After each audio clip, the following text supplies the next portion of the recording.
there from the first half. It was just committing to it and really going for it. Kieran, did you feel with that goal Celtic were on top at that point, that was going to be the catalyst to kicking on? I think so, I think when we came out for the second half, we were a totally different team. We kept the ball much better, created chances, and we knew whether it was at the start of the half or near the end of the half, if we get a goal, it puts the pressure on them, could get the crowd against them, and I think we showed that today, that we can play like that and we can win, and I think we're unlucky not to get all the points in the end. Is that the frustration when you maybe don't have that complete performance, or do you take the positive of showing your mentality and character again that you've had for years?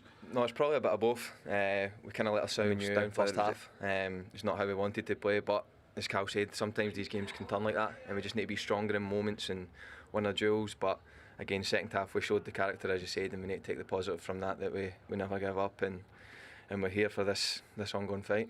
Yeah, how do you see this title battle going now? Well, we just need to take it a game at a time. We've got another game in 2 days. It's a busy schedule for us, but everyone in there's ready, and I think we've seen that today, even with the subs that coming on, impacted the game massively. So it's brilliant that we've got a squad with so much depth and quality. Callum, you do have a game on Wednesday in Aberdeen, then you come back here. It got heated at the end too. Does that just show the pressure and that maybe everyone's feeling in this title battle just now? Yeah, listen, it's high stakes in it, so everybody knows what's on the line. It's livelihoods, it's people who love the club, so of course there's emotion in the games, and sometimes it can spill over, so it's fine. You just got to stay calm, stay disciplined, and try and keep everybody calm, because it is an emotional title race. It's 3 teams going for it, 4 teams when you bring Motherwell in as well, so you're going to need discipline, you're going to need everyone, and it's just about staying calm and trying to execute what we know has got us success in the past, so it's trying to feed into that as much as possible. Appreciate your time. Thanks.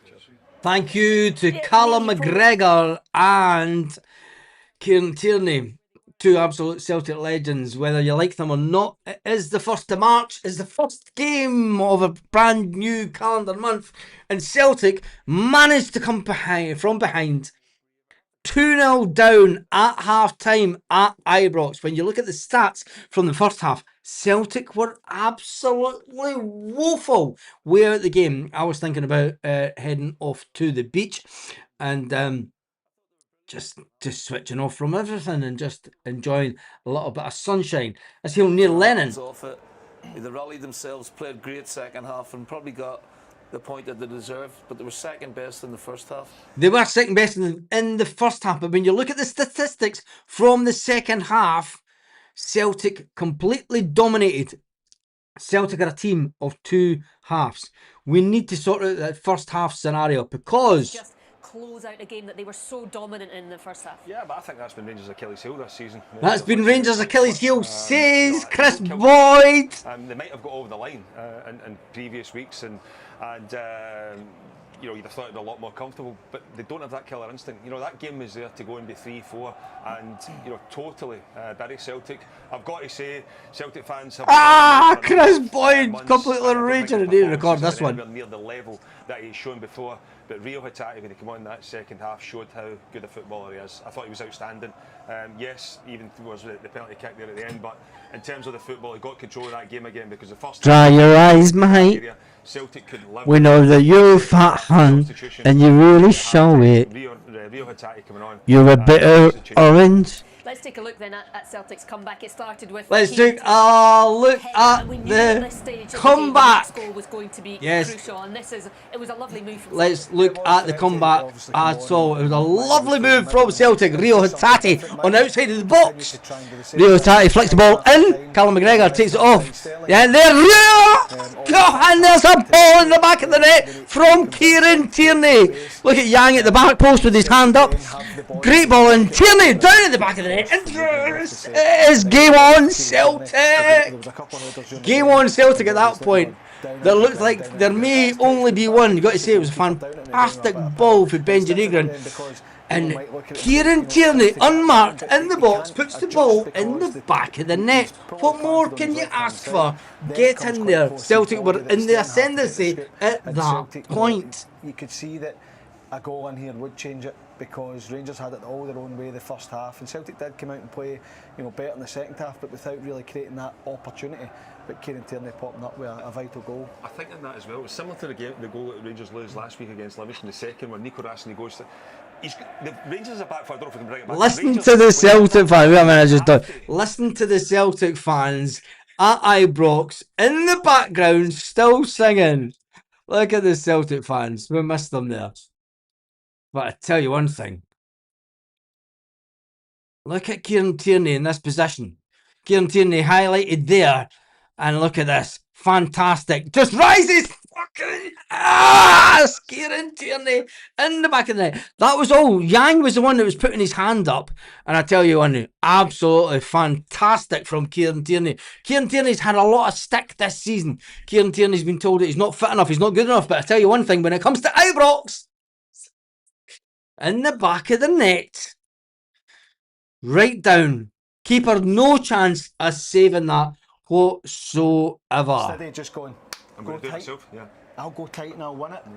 You know, you would think, you look at some of Celtic's corners and free kicks, you think this has to be perfect here because Rangers are so aggressive, so dominant in the air. You've got a ball off the back of the two aggressive centre-backs, and Kieran Tierney's not known for his aerial prowess. To get in there and in between, again I say the back pass was brilliant, but it's a case of pass the buck and let somebody, you get him here, you get him there. Instead of somebody going, I'm going to take control of the situation here, I'm going to pick him up. You make sure. Oh, the face of Boydie! Make sure the ball comes in. Oh, the face! There was a better zip about them, you know, quicker to the ball, you know, hungrier. And I don't know, maybe Rangers put a lot into that first Dry half. your eyes, mate. Sometimes when you're on top, you don't want half time to come because you go down and then you got to try and raise up to that level again. It's pretty difficult to do. Celtic were much better from the start of the second half. I asked you, and I quoted what Martin Neal said ahead of this game about it being a game more. Look at the Celtic fans in the background there. You might just see them, you might not. That sort of mentality that they have, and that we've seen not to give in. Celtic fans making their way outside Ibrox. Because if it goes 2-1, all of a sudden the whole stadium changes, the atmosphere changes, and the fans get tense, they get nervous, and that's exactly what happened. Then all of a sudden, it deflates you if you're Rangers, you know, and you're not as. Look at the face on Boydie. You're not as physical, and all of a sudden the psychological shift changes totally in the Celtic's favour. Yes, boys. They were good value for the draw today, second half. And you have played in teams where it's like you're on the ascendancy, and then all of a sudden it shifts. You drop 10, 15 yards as a defensive. Screenshot this all you want, Boydie. The strikers came back. There was a couple of times where it was far too easy, especially when I don't know it's a lot easier to stop Celtic building from the back. Oh man, honestly. Sometimes you just need to drop back in and make Celtic make that extra pass. It didn't happen in the second half. I thought Celtic were excellent in the second half. They were really poor the first. Rangers are very good. You know, the first, but you know, for Danny Rohl, he made the change. But then when you go deeper, you got to defend better, and they didn't. I can't make it up. Just the wave of pressure just kept coming at them, kept coming at them. Probably didn't, but subconsciously you do. I know, you know but you have the momentum, you have the energy, you have. You know, Mikey Moore was outstanding in the first half because he was picking up positions and making Celtic defend. When you drop off, you've given. What did you say before the game about the midfield? Okay, they don't have the legs and they struggled in the first half. And I know Hatate comes on, but if you give them time and space, they'll get turned. And then they make the change and they go one striker. Diamandi comes on. The face of Boydie right now. And then just reverse it other side. They get in, one pass or out, and then you can go on the other side. Didn't happen in the first half.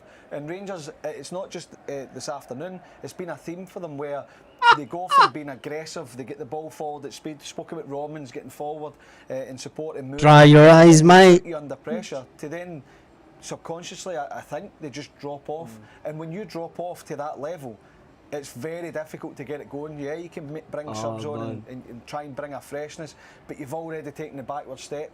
More often than not, it's another one because when that goal comes in, you can't then just go and lift the tempo. You're probably going to take another backward step and just hope you can see it out and maybe catch him on the break. And it has been an issue for Rangers this season. Another thing as we speak about Mikey Moore as well, when he's 20-30 yards further up the pitch, when he's on the ball for a period of time, it's towards the goal. All of a sudden it was just a case of getting up the pitch. He can't do it himself.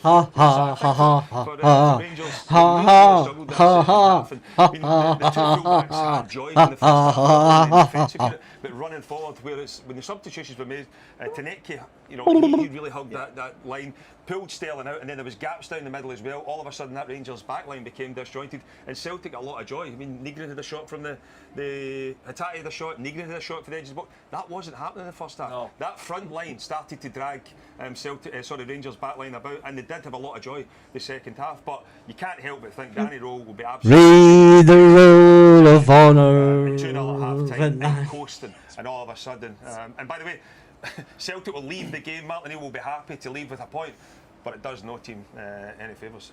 No, and this is how Celtic got the point. It was kind of from the penalty spot. Let's talk about the penalty incident first. Let's talk about the penalty incident. Any of your mindset that this is not a penalty but at all? It's brilliant from James Ford. It's brilliant wing play. Maeda, you know, he's in the 6-yard box. It's a free hit. Right, is this a penalty? Dies and hits. It's a penalty all day long. He's got his arm out like that. As soon as he's put his arm out, it's a penalty. Yep. Comes off his arm. If it is not a penalty, it goes into the back of the net. And the fact is, it was a penalty all day long. Come on. Has Rio Hatate took some 2 attempts. 1 touch, 2 touch. Oh. Don't know, but I mean, it definitely hits Dujon. It definitely hits Dujon Sterling's hand, and his arm is out from his body. It's a penalty kick, absolutely no complaints. Where Rangers will have complaints would be that Rio Hatate takes the penalty, Jack Butland saves it again, and then the 2 people are in there as Rohl and Rio Hatate not falling in. And if you go back, look at Lenny from Maeda as well. The 2 of them are beyond the front post. It takes John Souttar beyond the front post and then gets away 2 or 3 yards to get the header as well. I mean, it's brilliant from Maeda, but as a defensive unit again from Rangers, there's got to be questions asked. He had another header earlier as well. Rio. What's Fernandes doing? He's in absolute no man's land there. He takes John Souttar under the ball, but he's the only one that reacts. The rest are just flat-footed, standing there. Somebody else will do my job. Dujon Sterling comes in, you can see there, the arms outstretched. It's a handball. It's brilliant. I mean, it is brilliant from Maeda. But again, from Rangers' point of view, from defending, it's shocking again. I know it hits his arm and it's a penalty, but Sterling is the only one that's reacting, and he's picking Hatate up. But come on, Rio! It took you 3 chances to get it into the back of the net. Look at this. 1 touch, 2 touch, 3. The first thing you're thinking is, well, who's going to take it? Because they're not actually great from the penalty spot. Arne Engels, when he's fit, normally would take it. I would say Rio Hatate, potentially a penalty taker, but Jesus, I don't think the rest are convincing. You didn't fancy Hatate. Chris said he muttered it in commentary. You didn't fancy Hatate. But credit to him, Jack Butland. I mean, what else can he do? There's nothing else he can do. I said Rohl was in there, same haircut. Shocking. Even simple things like that. He ran for the other penalty box and still got there. Oh man, honestly. You know, if you're lining up, the fact that Maeda's came from, I mean, he's not even in the shot when it's Rangers. You've got to get your body in and protect and make him have to work before he gets in there. It's a tap in for him if Rio Hatate doesn't put it in. But from a defensive point of view, second half Rangers. Let's say, Boydie, I'm way older than you and I'm still better looking.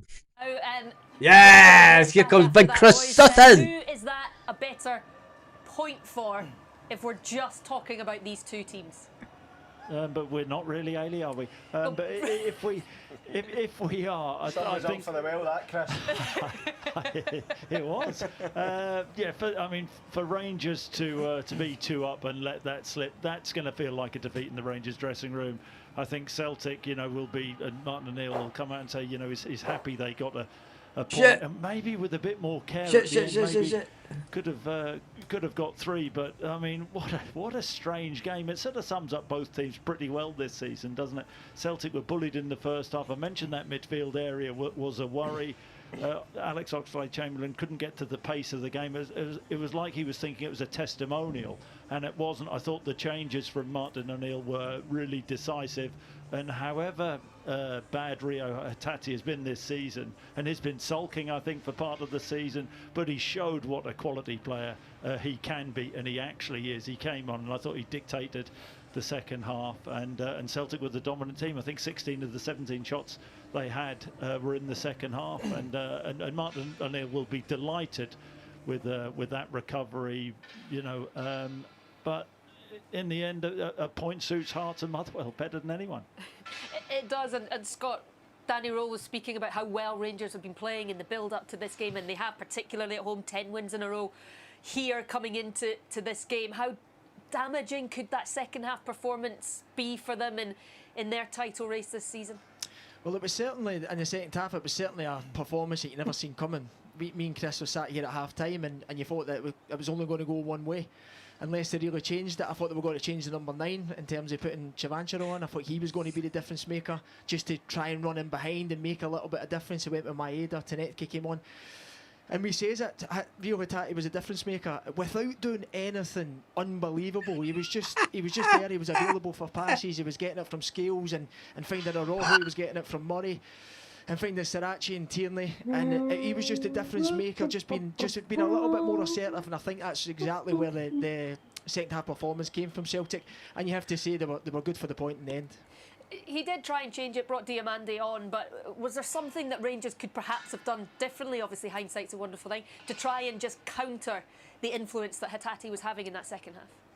Well, listen, he's a quality player. Everybody's been talking how poor he has been this season, and probably rightly so. But you need to, in these games, you know that anybody turns up. These games are so unique, so you need to know that these players are going to turn up in certain situations.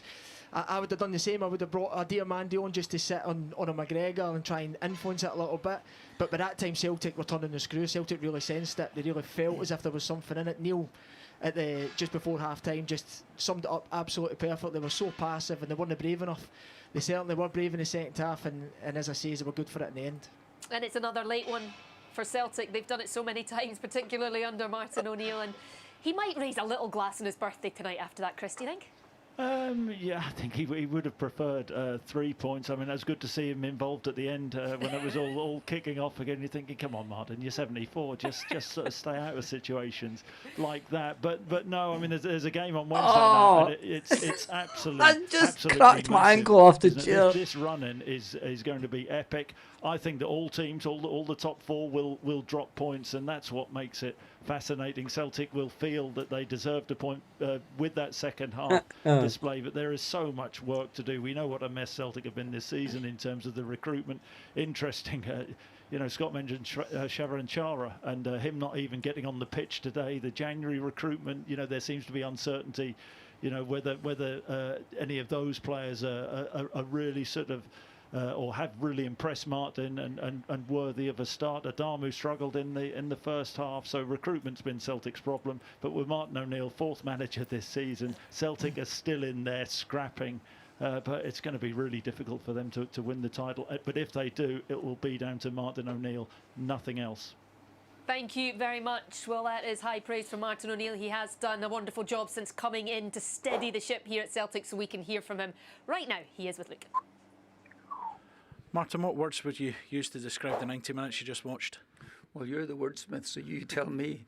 I think that first half, obviously, we were not good. We were second best. As I even said in the dressing room, not even second best. We were about 4th best.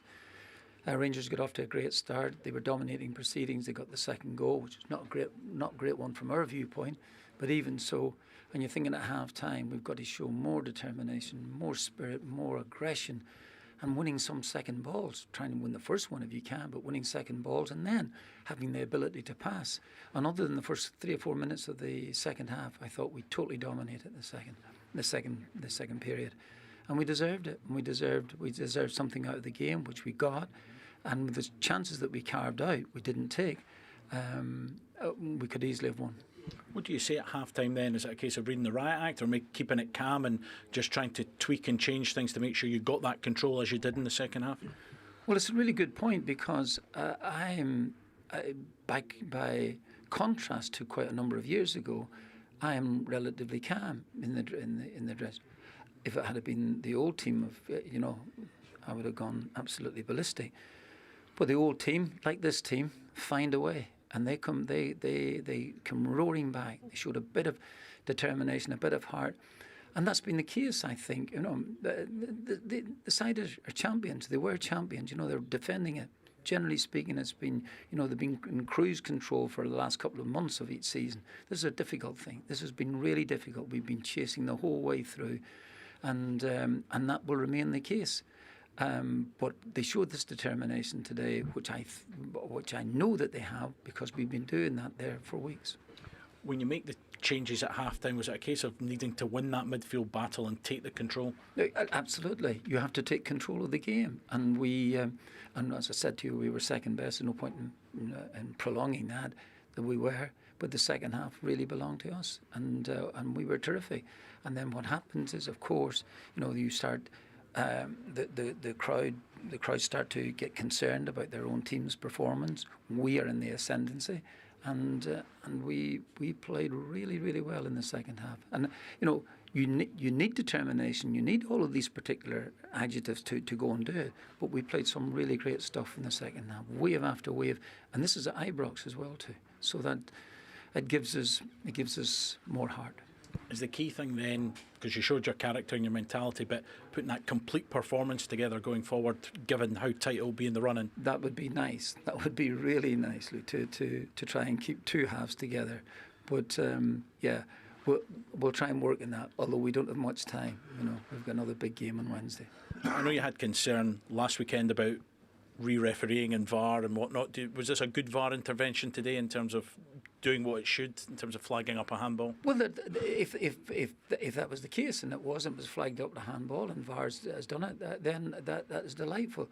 My point last week was that if the referee, if it's a clear and obvious decision that they have to make to overturn, that is absolutely fine. But my point was last week was that if the referee has stood and seen something, then it does, I use the word debilitating, but it doesn't really matter, I can't find another word for it. It's only because the referee starts to think, well, am I refereeing the game here? But that was great, and if in fact it was a handball, then it was the right decision. What about this title race just now? Because you said whoever loses today won't be out of it. Obviously it's a draw. Just, is it a case of twists and turns? Because you've been involved in this many a time at Celtic before. I have, yes. If you're looking at it from a distance, I think that then today's results are a really good result for Hearts as much as anything else, and that's the way. If you were involved with Hearts, you'd have been thinking a point each year would be good. As I said to you earlier, we've been fighting the whole way through. It seems as if it's like the old proverbial mountain to climb every single week, and it's getting, you know, games are getting fewer and fewer now. But even so, we're still well in it. We're still well in this here. We need to go. We need to try and win on Wednesday. And if we could do that, it'd be great. That will not be easy for us. See you in Aberdeen on Wednesday. Are you coming? I am. Oh, lovely. See you then. See you. That is Martin O'Neill. Martin O'Neill talking about the game. I will slip back to Neil Lennon in just a second. Let's hear from Neil Lennon.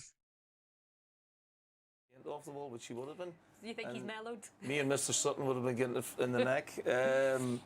Yeah, he's obviously mellowed, and he's got, you know, Sean and Mark and Stephen and Gavin all around him, the backroom staff as well. So he's maybe a little bit more less sort of reactive, and he's maybe thinking about things a little bit more. But whatever he did at half time, he got it bang on. You know, the substitutions and what he said to the players, or if there was any tactical tweaks involved, I'm not so sure there was, but whatever he did at half time, he got it bang on, because Celtic were so much better in the second half, so much freer in their play. You know, like he said, you know, they got the first and second balls, but they played. You know, they're actually brave on the ball, and they played, and this was the little opening salvo from Atati, who was very good in the game, you know. I'm not saying he was the whole difference in the second half, but he played well, which, you know, he should do. He's a top player. You know, and there need to be more of that from the leaders in the team. McGregor thought was good second half. You know, Maeda has a brilliant chance here. I thought he's had a poor season from what we know him. Yeah, he has. You know, last season they were going in. You know, and again he only played for a half. Though, but even just Maeda, just his movements. He's occupying two centre backs there. Fernandez and Suter, so then it provides space for the midfielders, the wingers. That was a big chance as well. I thought he could have squared it at the time. I'm not so sure. but he scored. It was good again. Though it was a good move. It was slicker. Look, McCowan, here comes the goal from Celtic. Clean. You know, No, it's not. That's the one with Dane Murray. But there's 16 attempts on goal in the second half. Second half alone at Ibrox, it shows how big they had to dig out a performance there. Whereas in the first half, they were miles off it. Yeah, when you look at the stats, Hatate, which is more than double any other Celtic player. 3 of them with a penalty. Possibly, I didn't think of that. But they were getting further and they were making the defence work and Jack Butland work. Yeah, but Ellie, sometimes in football the hardest thing is to keep it simple. You know, and as Neil touched on there, it wasn't as if Rio Hatate was getting on the ball and driving forward and committing. He was actually just moving. It was in an area where, you know, Celtic players, whether it was the centre backs, whether it was his other midfielders, whether it was Tanecki came off a side, they could play it into him. He'd like to play that. Then allowed Nygren to get further forward. It allowed Maeda to play on the shoulder. Rangers, I thought, and you've seen it there, the first opportunity that Rio Hatate has from the strike. It became sloppy for Rangers. What Celtic were in the first half, Rangers became in the second half. When the ball went up, it was bouncing off. When it was into midfield, it was. They better get a hold of it. Do you feel like they've done enough to win the game? I don't think you can. I don't think you can ever go into this fixture, even 2-3-0 up, and think this game's over. Do you think they did at half time? No, I don't think. I think there was a reaction from Celtic, and all of a sudden, we were speaking about it at half time. If Celtic have to come out and get the next goal, all of a sudden the stadium gets spooked, and then you know, it becomes nervous. That's where you need your men then, Boydie, and the Rangers team to go, hold on a minute, give me the ball, I'll take the sting out of this. The crowd are getting anxious. Let's take the sting out of Celtic. But they didn't have it. Didn't have it. But we spoke about before the game as well. Rangers being counter-attacked on. When you look at the opportunities, the one up there with Chamiti when he flicks it around the corner has to stick. You can't give that away. And that was right at the start of the first half. All of a sudden they get a strike away. When I'm talking about, is it a bit like this is easy? So the next half, the second half's just going to be easy because in the first half that's in, fight, hold, then flick it off. And look, I understand at times you can still enjoy yourself and try. But there's areas of the pitch where I think you can enjoy yourself. And the centre of the pitch, when the centre of the pitch is not an area. Listen, we're having a go at Chamiti for that. There was loads of other. That was the one that was glaring because that can he turned it. But there was loads of other opportunities where Rangers could have done a lot better with possession of the ball. Yeah, Rangers did have the game in the palm of their hand at half-time. That was an absolutely fantastic half from Celtic. But when you look at the league table, the league table does not lie. I'm on the wrong screen there. Let me go back to the watch along screen. The league table does not lie this afternoon. When you look at that, Hearts are away in front. Celtic are still in third position. Celtic really needed that win today to ultimately get us over the line. I have said for a long time now that goal difference will come into it. Now, a lot of people say, look, goal difference will not come into it. I have been a realist, and I have said that I think that goals and the goal difference will come into it. Whilst it was fantastic to get that result today at Ibrox, 2-2. A lot of people said 2-2 in the comments beforehand, but when you look at the league table does not lie. Celtic find themselves in third position in the league table. Let's just get that up there. And get that up there. There we go. Celtic still find themselves in third position with a game in hand. It has to be said, if we had won the game today, it would have put us into second position in the league with a massive amount of points. Let's have a bit of realism here. And as much as it is fantastic not getting beat by that lot, they will see this as a defeat today. Rangers fans will see this as a defeat today, but the exciting part is that there's a race on in the league. Unfortunately, Celtic find themselves in a position where they will struggle to win the league. That's a realistic point of view. Whether you want to hear that or not, dropping points today was not in the equation. Celtic and Martin O'Neill knew that there isn't much room for manoeuvre. Yes, Hearts will drop points, Rangers will drop points. Motherwell are on 53 points. 2 points behind Celtic at the current moment. They will see themselves in contention for a top 4 position. Can the top 4 take points off each other? Yes. Who will come out top of the table come the end of May? There's a lot of football to be played. This is the time that Celtic, this is the time as a Celtic fan, and one of the best moments, one of the, if not the best moments today, was seeing mates at the ground, at Ibrox, at the game. It was very emotional because it was guys that I used to meet up with and go to the football with and I've known for a long time. And to see them celebrating, and yes, it was celebrating a draw at Ibrox. Is celebrating a draw at Ibrox a big thing? When you look at it, Celtic have 10 games to win the league. 10 men won the league for Celtic Football Club. Hearts and Rangers have 9 games left. Celtic have 10. Can the Martin O'Neill effect?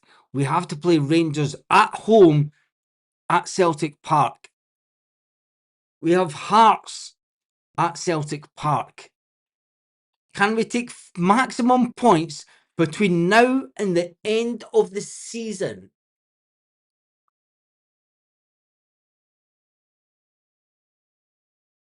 With 10 points still to play for, mathematically it is not without chance that Celtic can win the league.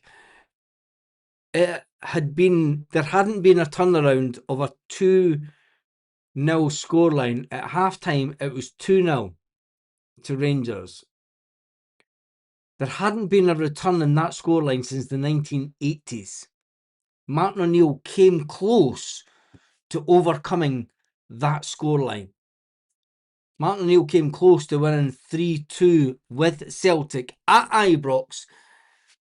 That hadn't happened since the 1980s. Here is Danny Rohl. Disappointed when you play at the end a draw. I think we played outstanding first half, even the start of the second half. The first 5-6 minutes was really well. We were in front with the finish. We said 2-0 is always a difficult one because the opponent need one moment and then they can come back. We were in the second half not clinical in possession. Too many ball losing situations, and it gives them the chance to get the ball back and back. We said in the half time we want to continue the last line, and then we had some moments where we didn't, we lose the ball. And then they had a little bit of momentum. I think with the 2-1, they had nothing to lose. Yeah, finally we are really disappointed today. But next week we have to go again, and this is also part of our job. When you lose that momentum and control in the second half, what do you try and do to try and retain it or regain it rather? Yeah, at first you try to help the players with the structure. Then we make some subs to protect more the middle of the pitch. I think these are normal things what you do, and finally is then I think by both goals we have a lot of players in our box. It's okay, mate. Germans have a serious difficulty on beating Celtic in away games. Don't worry about it. Maybe a pen, but it's of course lucky in the momentum in the last minute to get such a situation against you. But it's football. A lot of talk about VR and VR interventions. What's your thoughts on the penalty? Yeah, maybe not. I think that's not my part. I think important is that you have every week a good decision making. And today it was against us. Last week it was against us, but this is football. When it's always against us. There's plenty of positives in terms of Chermiti, both these goals in different ways, fantastic strikes. What did that say about him and also Mikey Moore in terms of their maturity and maturing in this fixture? Yeah, the whole team, outstanding performance. I think we were on front foot, we played football, we were very aggressive, with great chances, and then for me it was clear you need the 3-0 to make it really done. We had then 2 good moments to do this, and then finally they have nothing to lose. They come out and they try, and then they score the 2-1. Sausage roll. You fight for this point, and then I think it's then also of course lucky for them to get the pen so late. It got a bit heated at the end as well. You play again next week. How different will that be given it's the Scottish Cup? will be again 2 teams that will try everything. Both teams will try something, will take something from this game, and then we prepare this game again. And we will try to win the next game. You gotta roll with it. You gotta take your time. You gotta say what you say. If you don't do it my way, this is all that I've got to take away. If you want today, the winner is Hearts, but still 9 games to go. It means 27 points. I totally believe, and I said this many times, it goes until the end, and take the next point. We tried to get the 3 points. At the end, we couldn't. But there's no doubt at the moment to give up or something like this, to be too disappointed. No, it's about going forward, next game, and there's still a long way to go for all the teams. Appreciate your time. Thank you so much. Danny Rohl, Danny Rohl, oh Danny Rohl. I tell you one thing, Danny Rohl has said that there was an element of luck into the Celtic game today. Actually, there's a bit of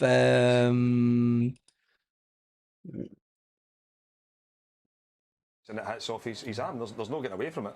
I get the fact that he probably won't want to come out and have a go at his team because they played so well the first half, but I think sometimes you've got to be braver that second half. You look at Rangers, we've spoken about Celtic being able to get on the ball and push Rangers further forward, but then you've got to have the opposite effect of that as well. You've got to be brave. You've got to take the ball in position, get up the pitch, rather than dropping off 15-20 yards. Can you go another 5-10 yards further forward and play the game, or try and play the game in Celtic's half? Celtic's outballing in this game over the years has been Dyson Maeda. I thought Dujon Stillen, especially the first half, had him sorted.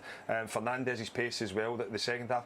Dyson Maeda, in terms of that pace over the top, wasn't really a threat. So I think Rangers could have been able to squeeze it. From from Danny Rohl's point of view, I would be more focused on my team and where it went wrong, because the first half was so dominant, and you could argue, if Rangers were off the back of a European performance, this could have happened. Celtic were the ones, yes, there was a few players left out, yes, there was a few fresh players there, but Celtic looked as if they were the team in the ascendancy towards that end of the second half. So, for Rangers, look, they got off to a fantastic start. There's no getting away from it. We spoke about Romans, let's just miss that, man. Keeping that alive. Mikey Moore does ever so well there. Chermiti, yes, he's out to play there, but he gets himself back in an area, the exact same with his second goal as well. It's beautiful from Scholl Olsen. I think when you're in that area there, there's no point in trying to pick someone out. It's get it into. You got to say that's a fantastic goal. Numbers in there to go and attack it. It's a cracking goal. You can't take it away from that. You've got to give to get up there, the technique, overhead kick. The strike is so overhead kick. There's no keeper now. Like getting into the conversation whether or not Julian Rohl should have got to the ball, or whether the fact that Sinisalo should have saved that. Nobody saved an overhead kick like that. It's got to be said. It's class. It's amazing technique. The play is great. All but 2 players for Celtic are beyond the front post. Yeah. We talk about Rangers when Celtic have scored and say, oh, they have to do better here, they have to do better there. They all chase the ball round the edge of the box, and then nobody actually takes control. Take nothing away from the cross and finish. I think sometimes as well, and we've all been in a situation where your team, you're probably looking like, I'm nervous and I want to just do that extra cover, I want to be over it, and that's exactly what Celtic were doing the first half. Maybe getting other bodies over the far side, or whatever side of the ball was on, to try and smother Rangers in that area. Rangers then try to do it in the second half, but ultimately if the ball into the box is good enough, you become unstuck with it, because you don't have the bodies where the ball might end up. So, but for Rangers, obviously got that goal. Then the second one as well was brilliant. Nico Raskin again picks it up. Second balls, Rangers were on the front foot. Scholl Olsen, Nadiri, Raskin then, lovely ball into an area where something can happen. It might, don't expect it. Murray should have done better, but take nothing away from Chermiti. Rohl should have done better as well. But I think Neil touched on it at half time. This little touch here is incredible, and he knows exactly what he's doing. Can I get the other side of him here? Manoeuvre the ball into a position where I can then get my shot away. You look at it here, he knows what he's doing. He's already on the half turn. As soon as his leg's out there, he's already turning, because he knows, that's a good striker. And it comes off, I'm going to have a stab at this ball at goal. You can see it here. He knows exactly what he's doing. Watch this, the little leg there, and he's already turning round, he knows where he is, and it's a beautiful finish just to pass it, to poke it past Sinisalo on the goal there. And you've got to say there was only one winner. There was only one winner at that time. But Danny Rohl can more about situation. He's got to ask more of why his team in the second half didn't carry that on.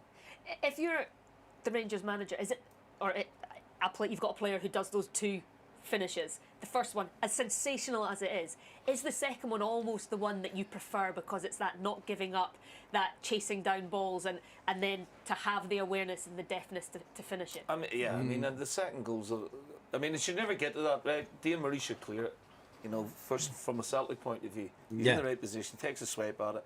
Arujo's there, but the skill involved, as Chris talks about, where he flicks it beyond Arujo and then in the one turn gets the other side of Arujo and still has a presence of mind to get contact on the outside of his foot to flick it in. When the ball's bouncing up, to generate even a slight bit of power.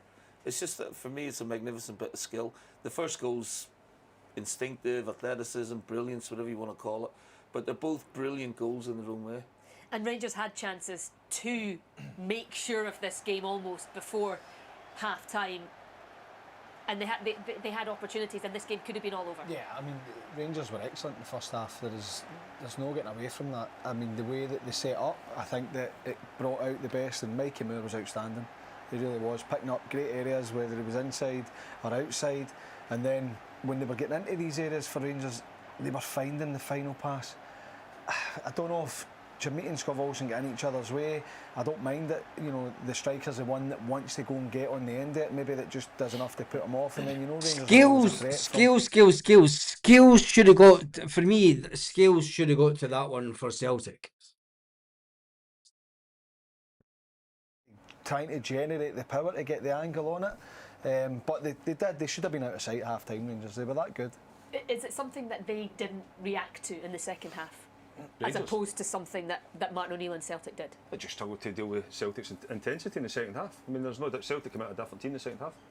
Okay, well, it was, as ever, a feisty 90 minutes between these two Glasgow It was teams. that. It was an amazing 90 minutes of football. We've got to say that Celtic, did Celtic get out of jail? Have Celtic saved their season? Or have Celtic left it far too late when it comes to Scottish football? At the end of the day, Celtic find themselves away back in the league. It doesn't look good if you're a Celtic fan. Let's be honest.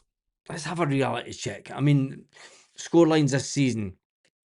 Doesn't really matter scorelines this season, does it? Because what it comes down to is the position that Celtic find themselves in the league at this moment. And it doesn't look good. I'm going to be honest.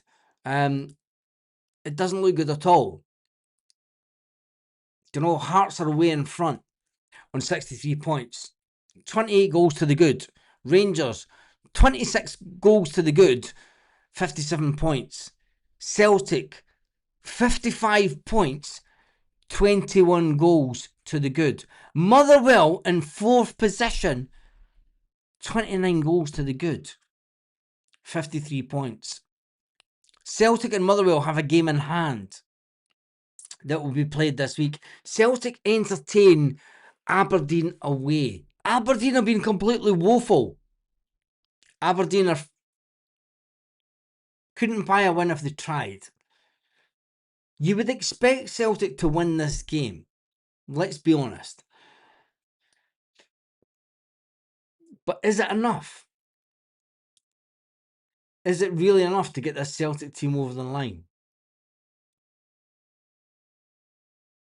If Celtic get it over the line this season, this will be as a momentous season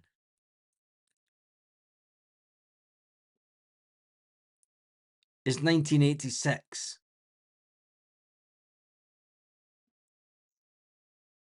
But Hearts have the momentum. And let's face it, all Hearts have to do is keep winning 1-0. They can get beat by Rangers. They can get beat by Celtic. But I think that Hearts winning 1-0 between now and the end of the season might be enough for them. And if if they do, fair play to them. It's not about what Heart of Midlothian do this season. It's not about what and if Hearts win the league this season. The fact is, if Hearts win the league this season, it is because Celtic are being absolutely woeful. Going back to the summer of 2025, when you had Brendan Rodgers crying out for players, when you had the captain of the football club crying out for players. The players that come into Celtic over the last 12 to 16 months have not been good enough. We're still in it. We still have a fight to go. This team never give up. It's not a case of we never stop. It's faith. We never got started. We go on to the next game. Today was Celtic 2, Rangers 2. Thank you to everyone that has joined in participation for this afternoon. It's been, I'd like to say it's been a fantastic afternoon of football. My stomach can't take much more of this and my heart can't. I'll tell you one thing, my liver can't. Anyway, I did ask in the poll question, has Rio Hatate, it wasn't my question, but Baz, do a poll, has Rio Hatate been forgiven? 60% say yes, 40% say no. That is the poll question answered. Have a fantastic evening, Celtic fans, wherever you are, all around the world. For me, I think I need to go and have a lie down after that and maybe go out for some food. Anyway, Jesus, what a day.